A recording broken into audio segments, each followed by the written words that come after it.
지난주 말씀은 가데스에서 있었던 일인데, 거룩에 대해서 좀 여러분들과 말씀을 나눠보았습니다. 지난주 말씀 12절을 한번 더 보시기 바랍니다. 20장 12절 제가 읽을게요. 주님께서 모세와 아론에게 말씀하셨다.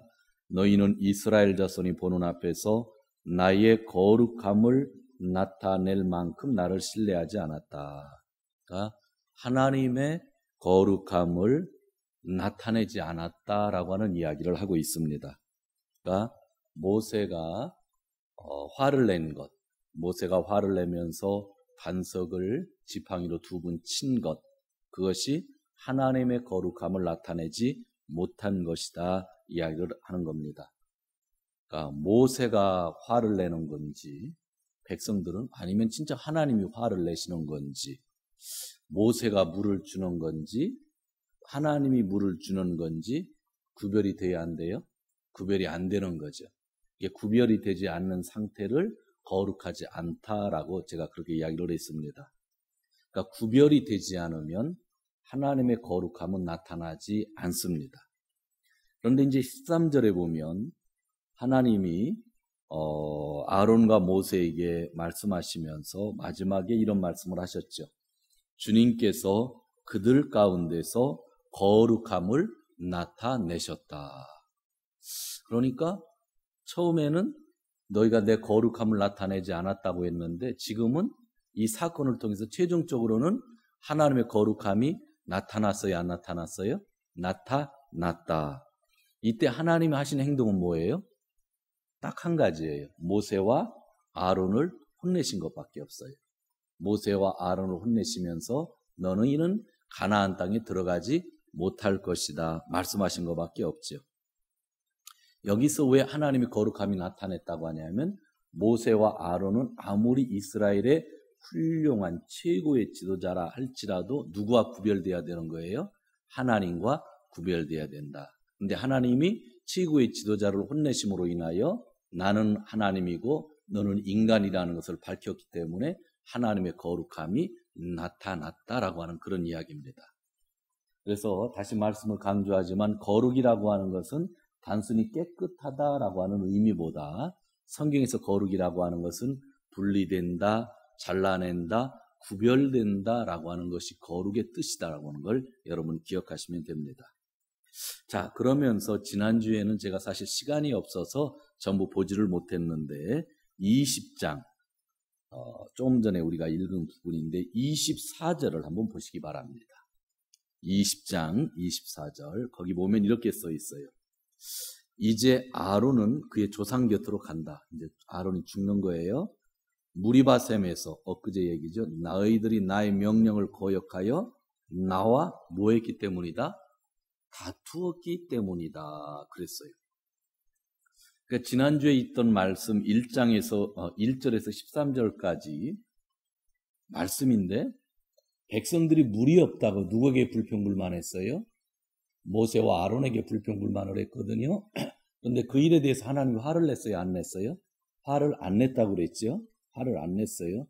그리고 물을 주었는데 나중에 하나님이 누구에게 화를 냈다고요? 모세와 아론에게 화를 냈죠. 모세와 아론이 하나님의 말씀대로 하지 아니하고 화를 냈기 때문에 백성들 앞에.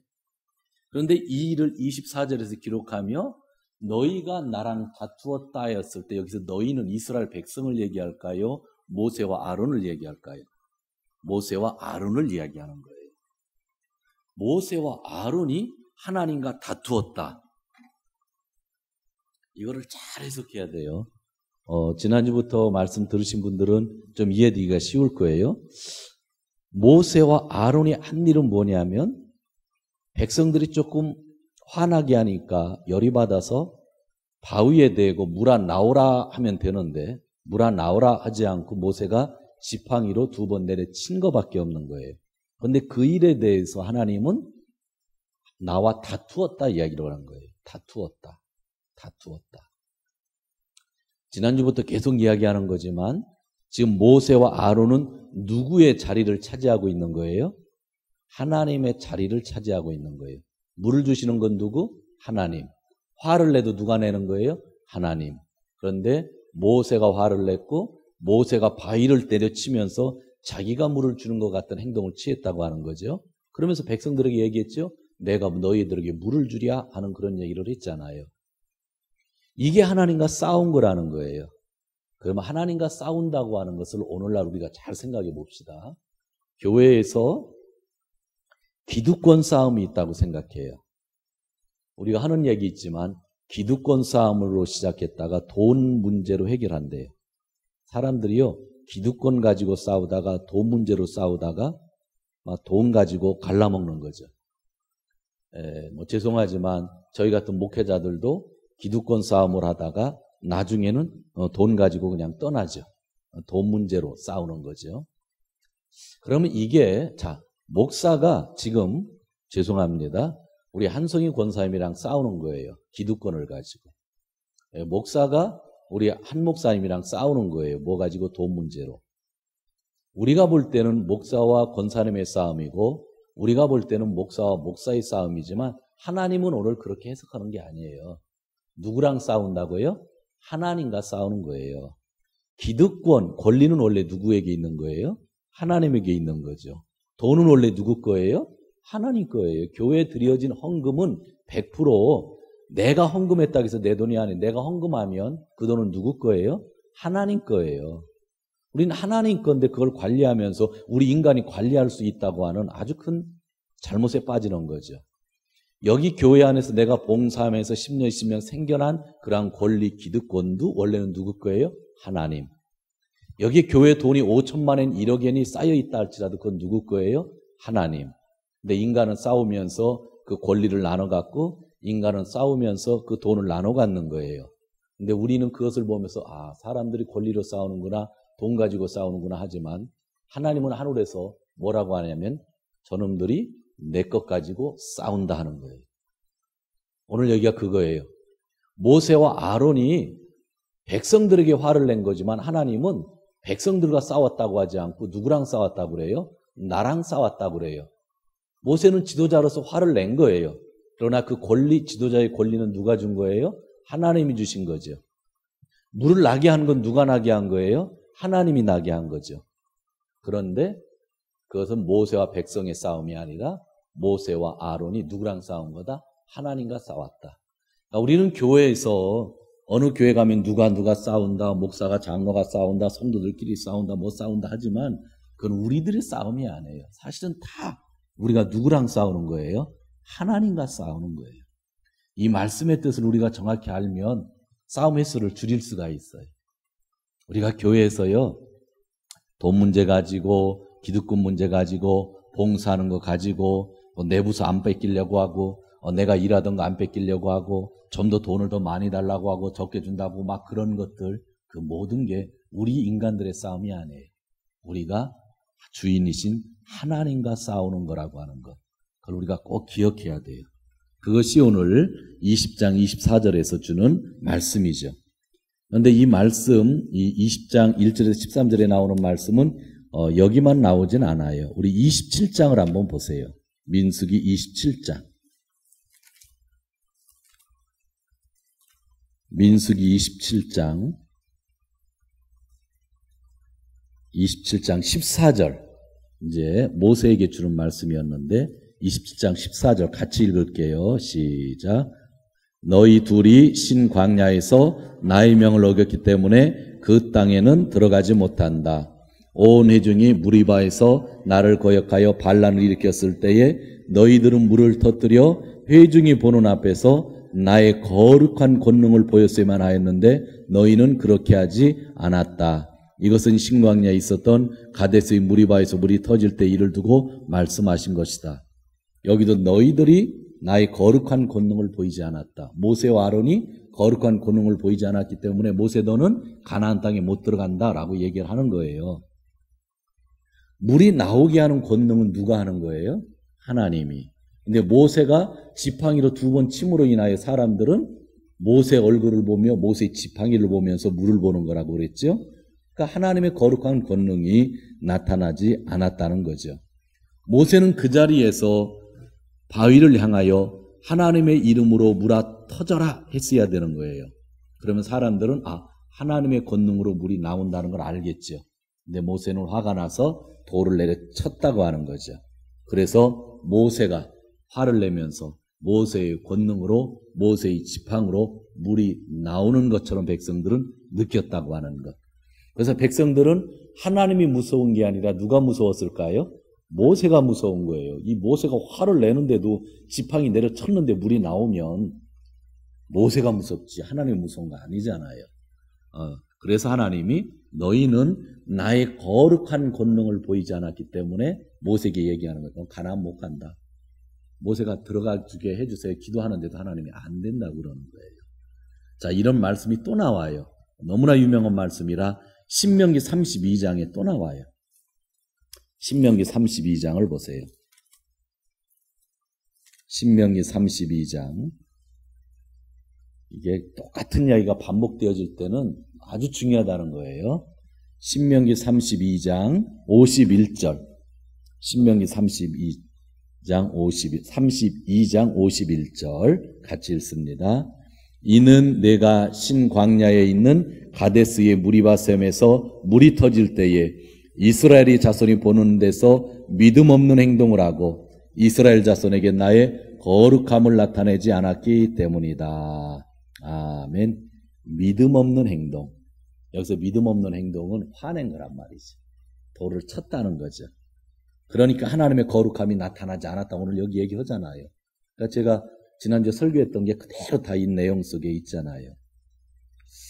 우리가 믿음 없는 행동을 하면 하나님의 거룩함은 보이지 않아요. 그러니까 내가 세상에 나가서 믿음 있게 살으면 누가 보이겠어요? 하나님의 거룩함이 보이죠. 그러나 내가 믿음 없이 살면 하나님의 거룩함이 그냥 싹 가려버리는 거죠. 사람들이 볼 때 하나님 헷갈리는 거예요. 그러니까 여러분 사람들이 세상 사람들이 왜 하나님이 헷갈리는 줄 아세요? 나 때문에 헷갈리는 거예요. 맞아요. 그렇잖아요. 우리 때문에 헷갈리는 거예요. 하나님 잘 믿고 싶은데 우리 때문에 자꾸 하나님을 모른다고 하는 거죠. 여기서 끝나지 않아요. 이 구절이 너무 중요한데 또 나와. 제가 그럼 보너스를 드릴게요. 시편입니다. 아주 멀리 나와요. 시편 106편. 시편 106편.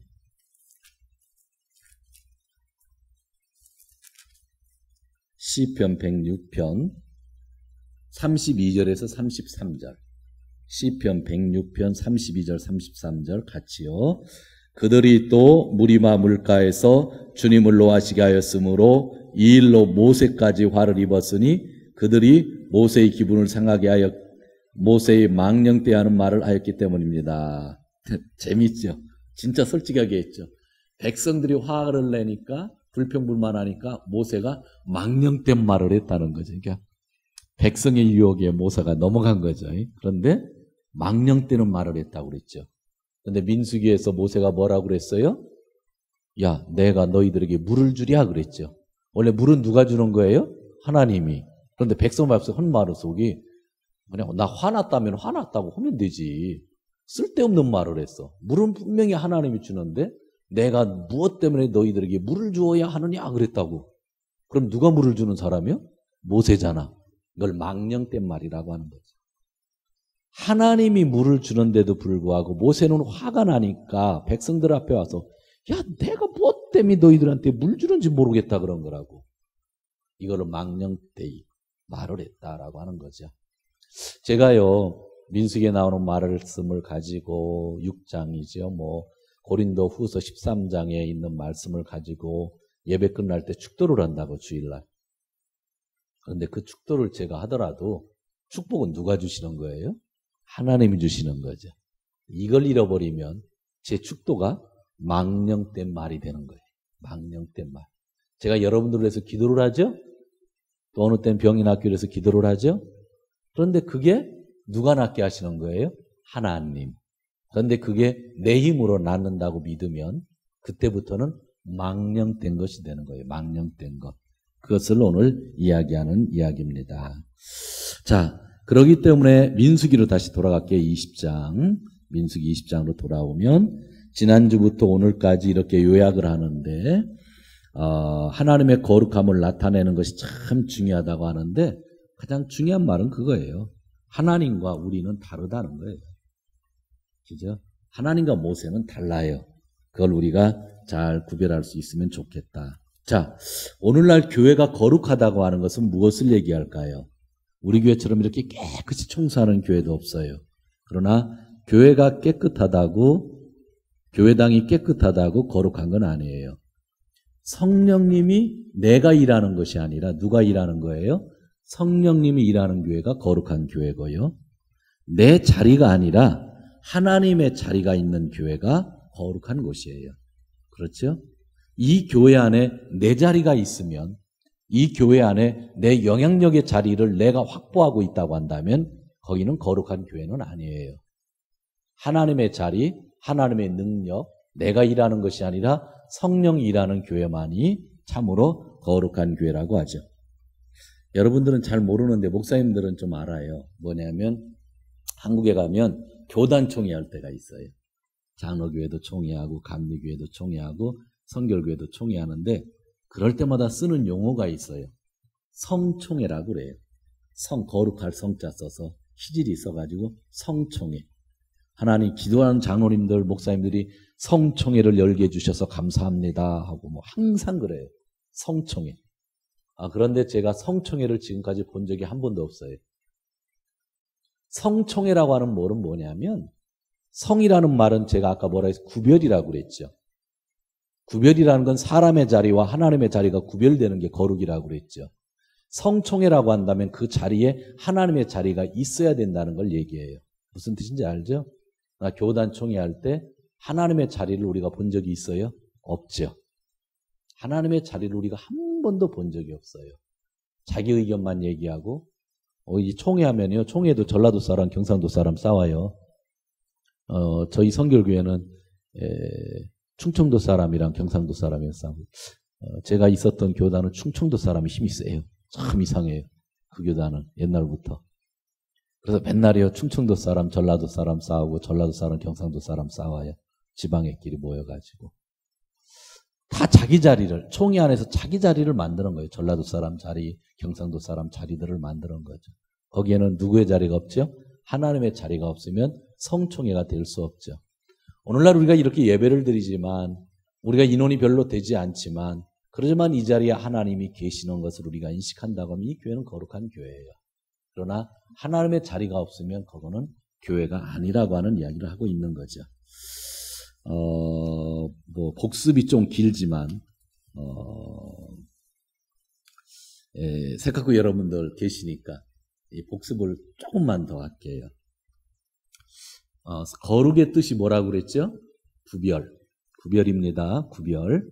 깨끗하다 하는 이미지 버리세요. 그 이미지도 있는데 하여튼 거룩이라는 거는 구약 성경에서 쓰는 거룩이라는 단어는 구별이라는 뜻이에요. 구별.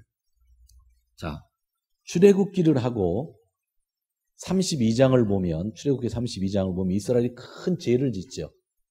모세가 산에 올라갔을 때에 금송아지를 만들어 놓고 이것이 하나님이다 하면서 거기서 뭐 축제를 벌이는데 뭐 별의별 축제를 다 벌이죠. 그냥 빨가벗고 그냥 헛질 못하지 다 하면서 축제를 벌이죠. 잘 보세요. 하나님이 엄청나게 화를 내셔서 그냥 다 죽이려고 하셨잖아요. 그들은 구별된 삶을 살지 않았어요. 뭐냐면 그 금송아지를 하나님이라고 믿었어요. 그들은 하나님을 믿고 있었다고 그랬죠. 제가 하나님을 버리지 않았어요. 하나님을 믿었어요. 믿었는데 그 금송아지를 하나님이라고 그랬어요. 그들은 이집트에는 이 송아지 숭배 사상이 있었어요. 옛날부터. 그 이집트에서 몇백 년 살다 보니까 이집트에는 송아지를 숭배하면서 맞들이를 하던 것이 있었단 말이지. 그러니까 광야에 와서도 그들은 그 송아지 맞들이를 한 거란 말이에요. 그러면 이집트 사람과 이스라엘 사람이 구별됐어요? 안 됐어요? 구별이 안 됐잖아요. 그래서 거룩하지 않은 거예요. 우리가 세상에 나가서 크리스찬인데 크리스찬과 세상 사람과 구별이 되지 않으면 그것은 거룩한 게 아니죠. 그것도 하나님이 화내신 것도 거룩의 문제였어요. 너희는 왜 구원받았는데 내 은혜로 구원받았는데 그죠? 너희는 자유의 몸이 되었는데 왜 아직까지도 이집트 사람이랑 구별이 되지 않느냐라고 하는 게 가장 큰 문제라는 거죠. 그 다음에 또 한 가지. 우리는 은혜로 사는 자예요? 행위로 사는 자예요? 은혜로 사는 자예요. 그런데 민수기 11장에 보면 고기를 달라고 그랬죠. 아주 만나 이제 먹기도 징그럽다고 그랬죠. 그리고 우리가 어디로 다시 가겠다고 그랬어요? 이집트로 돌아가겠다고 그랬죠. 여기는 무슨 사건인지 알아요? 은혜 받은 자가, 은혜로 사는 자가 은혜로 살지 않는 자들을 부러워하는 거예요. 지금 광야에서 아무 일 하지 않아도 물도 주시고 만나도 주시는데 은혜로 사는 것을 불평하는 거란 말이죠. 공짜로 사는 것을 불평하면서 옛날 노예로 살던 것을 원하는 거죠. 이것이 지금 뭐예요? 은혜로 사는 자가 은혜로 살지 않는 자와 구별이 됐어야 안 됐어요? 안 됐죠. 자, 이것도 구별의 관점입니다. 또 하나, 리더 그룹이 있었죠. 모세와 아론과 미리암. 아론과 미리암이 모세를 공격했죠. 나는 너의 누나인데, 나는 너의 형인데 왜 네 맘대로 하느냐. 우리도 너랑 똑같은 리더다 그랬을 때 하나님이 질서를 잡아주셨죠. 근데 그거를 오늘 거룩이라는 개념을 가지고 한번 생각해 보세요. 구별. 왜 하나님이 아론과 미리암에게 화를 내셨을까요? 그들은 구별되는 것을 부인했기 때문에.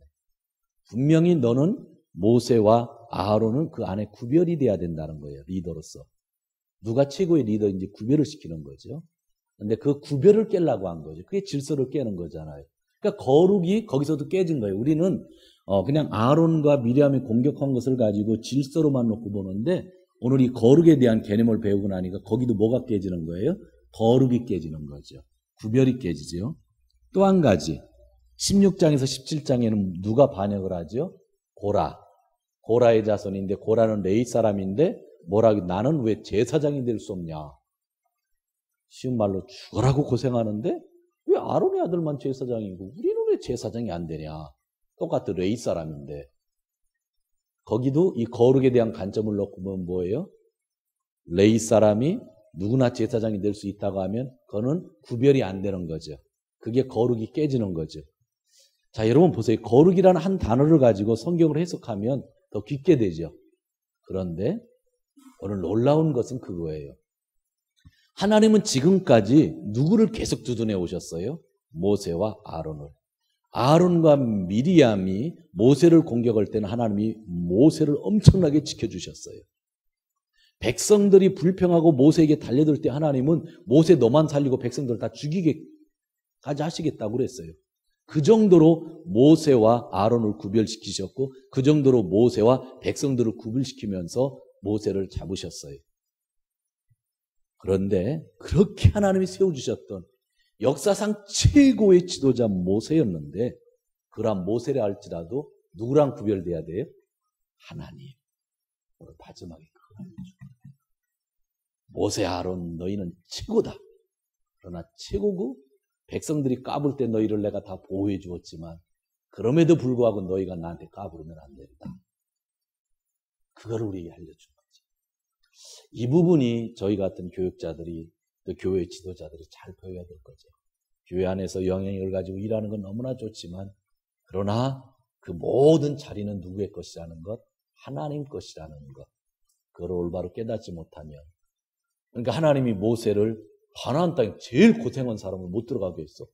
그것도 백성 때문에 못 들어가는 거예요. 원래는 거기서 유혹받은 거니까. 그런데도 불구하고 하나님이 모세와 아론을 못 들어가게 하는 거. 40년 동안 최고로 고생했던 사람을 못 들어가게 한 이유는 뭐예요? 하나님의 거룩을 보이시려고. 그럼에도 불구하고 너희가 나를 넘어설 수 없느니라.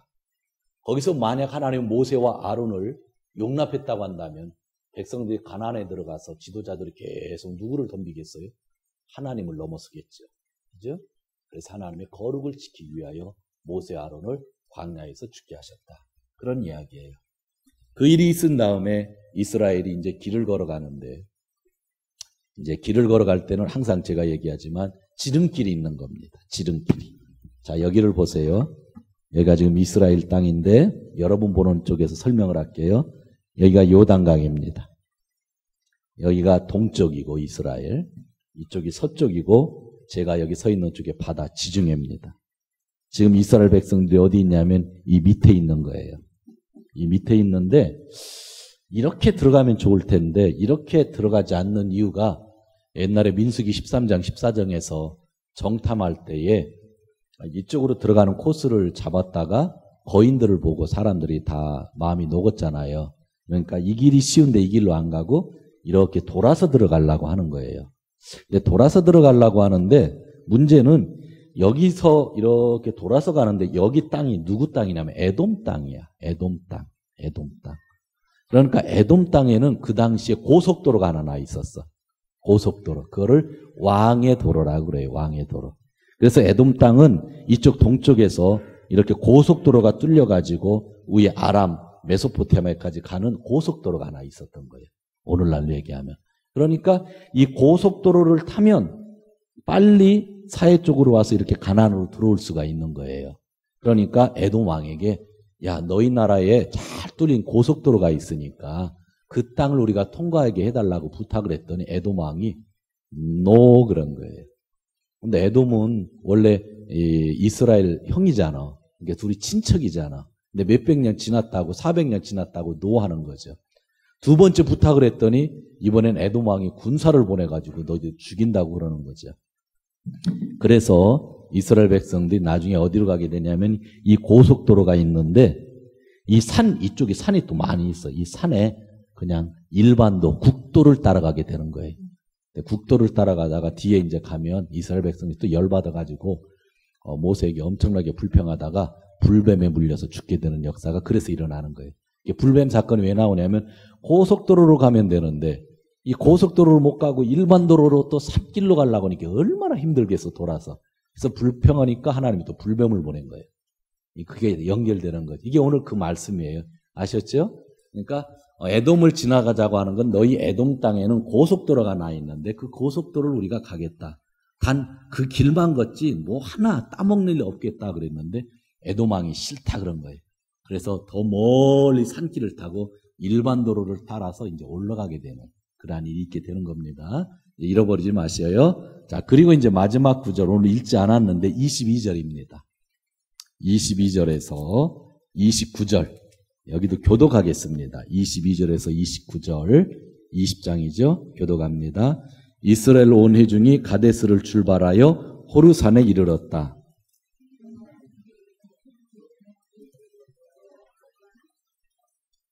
이제 아론은 그의 조상 곁으로 간다. 무리바셈에서 너희들이 나의 명령을 거역하여 나와 다투었기 때문에 아론은 내가 이스라엘 자손에게 준 땅으로 들어가지 못한다.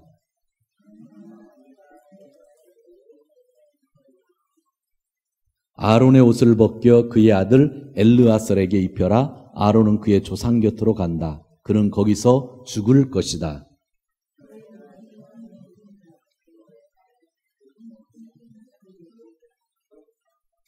모세는 아론의 옷을 벗겨 그것을 그의 아들 엘리아살에게 입혔다. 아론은 그 산꼭대기에서 죽었다. 모세와 엘르아살은 산에서 내려왔다.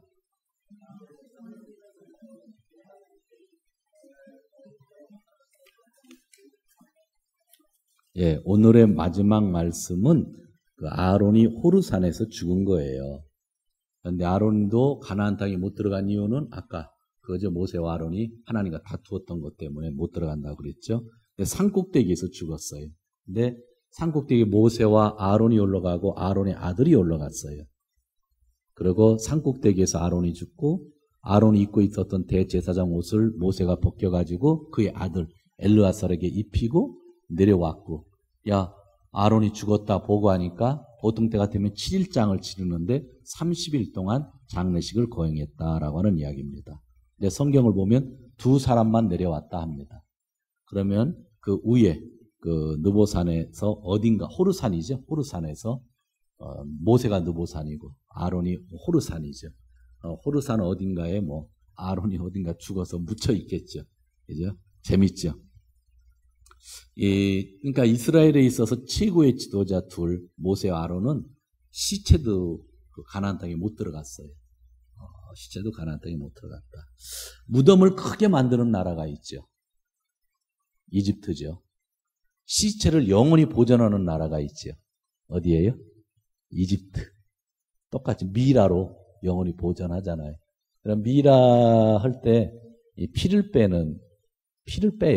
피를 빼야 썩지 않으니까 사람이 죽으면 피를 다 뺍니다. 근데 그 피 다 빼는 게 기술이거든요.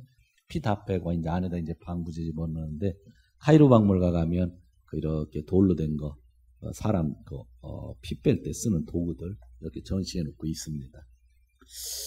자, 현재 큰 무덤을 만들고 시체를 계속 보존하는 나라가 있죠. 어디죠? 북한이죠. 북한이 그럽니다. 여러분 성경에서 하나님과 제일 많이 동행했던 사람이 누구냐면 에녹입니다. 에녹의 무덤이 있어요? 없죠. 아론의 시체가 없고 아론의 무덤이 없죠. 모세의 시체가 없고 모세의 무덤이 없죠. 요즘에는 엘리야의 시체가 없고 무덤이 없죠. 그런데 이 시체가 없고 무덤이 없었던 사람이 예수님 시대에 나타났어요.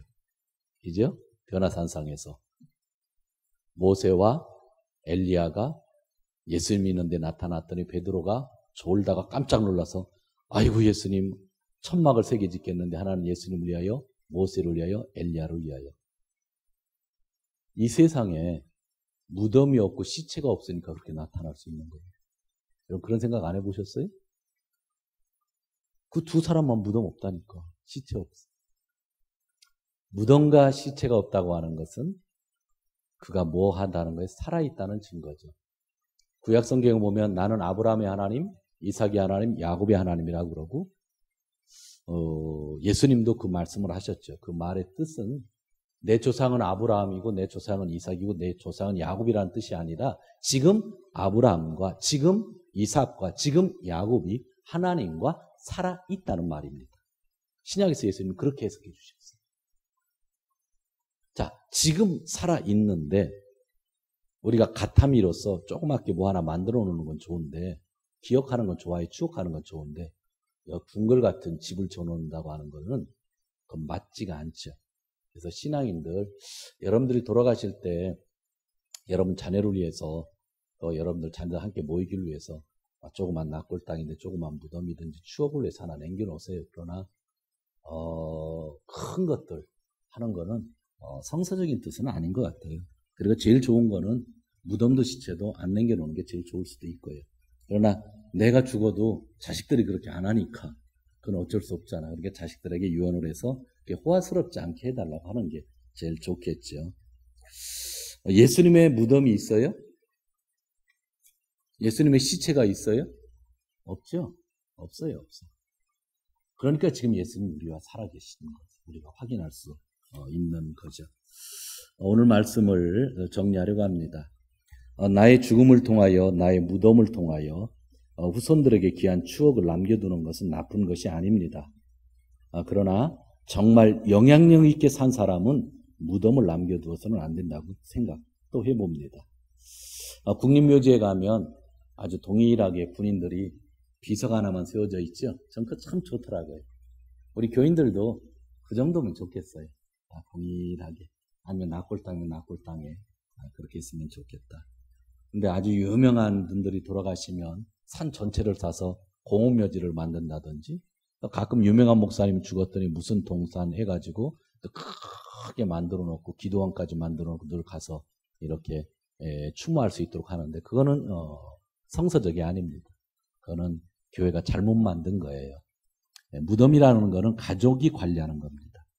가족 무덤입니다. 아브라함이 들어간 곳에 이삭이 들어가는 것처럼 부인이 들어간 가족이 관리하는 거고 무덤은 교회가 관리하는 건 아니죠. 교회가 납골당을 이렇게 관리하는 건 괜찮아요. 그런데 어느 교회가 자기 교회 담임 목사님 돌아가셨다고 큰 동산을 만들어서 거기다 기도원 만들고 수련회장 만들고 뒤에 가서 맨날 추모할 수 있는 시설 만드는 거는 글쎄요. 죄송하지만 그건 하나님을 제대로 믿는다고 볼 수가 없죠. 왜냐하면 성경 메시지는 시체 무덤이 중요한 게 아니라 그분이 지금 누구랑 같이 있는 거예요? 살아계신 하나님과 같이 있기 때문에 세상에는 조그만 추억만 남기면 돼요. 세상에는 조그만 메시지만 남기면 돼요. 세상에 피라밋 같은 것을 남기면 안 된다고 하는 것이 우리 신앙인들의 얘기죠. 그래서 저는 여러분들에게 얘기합니다. 풍요롭게 사십시오. 그리고 죽을 때는요, 가난하게 죽으십시오. 그리고 열정으로 사십시오. 열정으로 살다가 죽을 때는요, 가난하게 죽으십시오. 그게 제일 좋은 것 같습니다. 그런데 이제 노인이 되면 저는 이런 생각으로요. 진짜 20, 30년 전부터 했어요. 그래서 한 30여 년 전에 저희 어머니가 저한테 명덕아, 나 죽으면 너 어떻게 할 거냐 그러더라고요. 형한테 물어보지 나한테 물어봐요 그랬더니 그래도 너한테 한번 물어볼게 그러더라고요.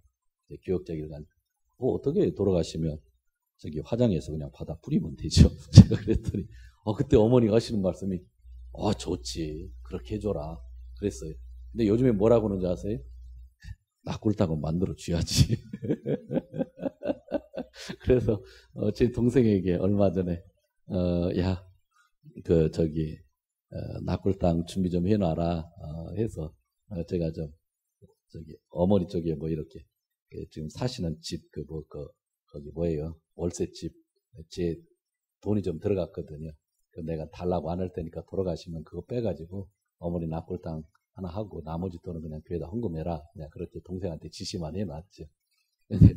저희 어머니 참 신앙 좋은데 옛날엔 뿌려도 된다고 하시더니 요즘에는 남들 돌아가시는 거 보더니 저도 아마 그럴 것 같아. 나중에 가면. 그러지만 그럼에도 불구하고 좀 더 조촐하게 가족들에게 추억만 남길 수 있으면 되지. 그죠? 너무 화려하게 하지 않았으면 참 좋겠다라고 하는 그런 생각들을 해봅니다. 아론의 이런 죽음의 모습을 통해서 모세의 죽음을 통해서 우리가 배울 수 있는 부분들이잖아요. 진짜 마지막을 잘 배울 수 있으면 좋겠다. 그렇지만 모세가 그 영향력이 아직까지 있잖아요. 우리 모세 얘기하잖아. 그죠? 무덤은 없고 또 낙골당은 없어도 그의 존경을 우리가 하나님 얼마나 잘 믿었는지 계속 기억하잖아요. 그렇게 사람들에게 좋은 기억으로 남는 참 저희들 되었으면 좋겠다. 자녀들에게 좋은 기억으로 남았으면 좋겠다라고 하는 생각을 해봅니다. 오늘 말씀을 여기까지 전달하고자 합니다.